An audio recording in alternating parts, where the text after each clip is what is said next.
check your participation barometer. You only get out of the experience to the degree you put into the experience. Right? To him that hath shall be given. To him that hath not shall be taken away.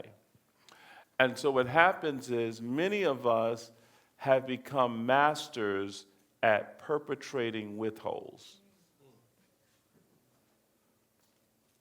And so we're perpetrators. Jean Lloyd, why don't you come into the mic and go through the protocol. I'm going to ask you a question. Tell them your name, where you're from, and who you would like to be. Would you like to be addressed? Good morning. My name is Jean Lloyd. I'm from Atlanta, Georgia, and I like to be called Jean Lloyd. All right. Jean Lloyd, let me ask you something. Give us the world of participation. Wow. Well, the world of participation means that you're a yes to life. It means that when asked to be a part of things, you don't look to your emotional state. You don't look to how you feel, what you like or don't like. Your hand goes up. Because you know that participation is the key to life. It's where I'm pulling myself, causing myself to contribute to others. And whatever I have to say is going to be a contribution. So you're freely giving yourself. We're social creatures, and this is how we learn how to be together and enjoy being together, is by participation. Now, that's very powerful. You said we are social creatures. Is that what makes us different from animals? It has us be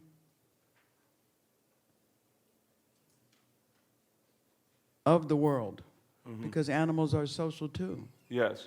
If you look at any organism that lives on this planet, it is social. It may participate differently, you know, a whale with a whale or an elephant with an elephant. But participation is the answer to everything in the universe. Good. So we are social because we're together eating, we're together drinking, we were together listening. Yes. Then what makes us different from animals? What makes us different from animals is that we have language. Wow. So when we choose not to use language, it's like we're like animals. Yeah, well, it's sort of like this. If you refuse to participate, you now become an object. Hold on, I want us to grab that, because I want you to understand why the slave master didn't want you to communicate and why they didn't want you to read. Yes. They didn't want you to write. They didn't want you to have to do any. So right now, when we call for you to participate and you don't use language, you're reinforcing white supremacy. Wow.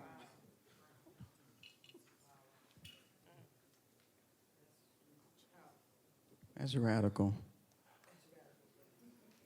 I want you to look. How many times do people say things that is an offense, but you don't give your voice and you swallow it as an object? When yet you have language to empower your silence get brought with a hot dog. Well, I don't want to lose this promotion. You know, I got to eat. I want you to look at it. To the point that we may have lost the world of sociality because we're socializing like animals, like cattle. Because when we came across the transatlantic, we were all together. We hum together. Hmm. Come by here, good Lord, come by here. Kumbaya, my Lord. Mm-hmm. Kumbaya, my Lord. Kumbaya. Oh, Lord. Kumbaya. We know how to move in that, but when it's time for us to lead with our voice, it becomes mute.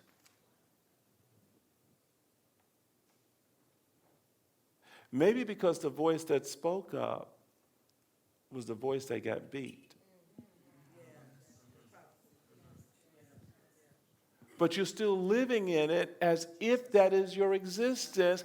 When we've asked you to come up just to give your name, you perpetrated a withhold to look for, is it okay? Is it safe? I know I've been called. Should I be the first one? What is it that has you look around to see if it's wrong for you to be first? Okay, what you want to say? It's this part about being objectified.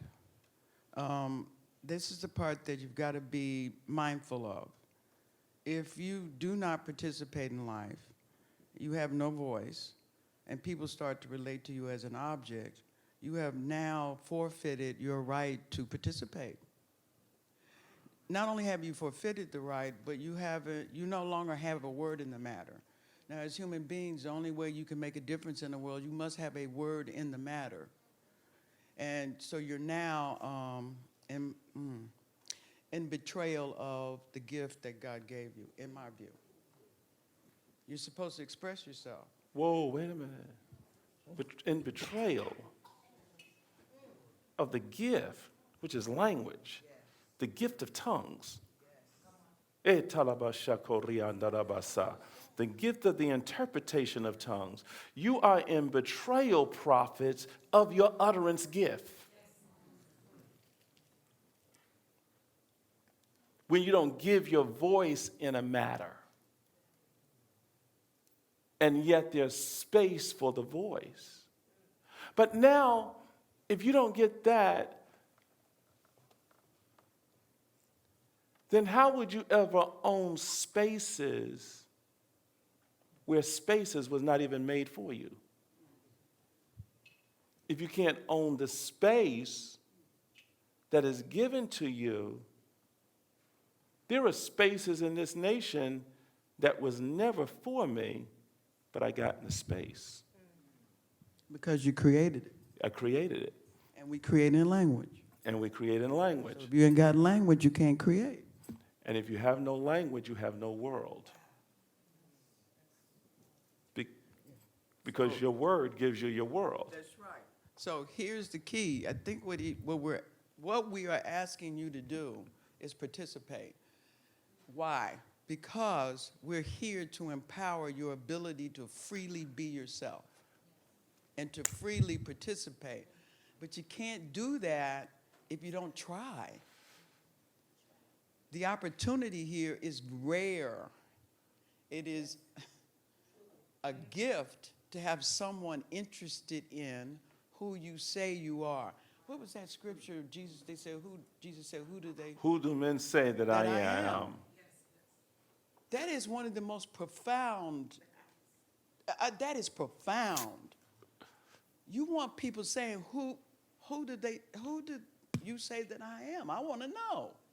Because now I have a say in the matter.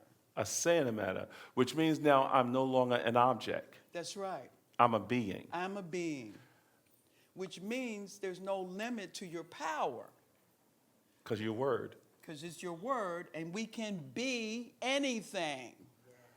We can be anything. That's why we call it human being. You're not things. We're not chattel. We're human. And what makes us human is being. Being. I was in a workshop not too long ago. I'm working on my D-Men.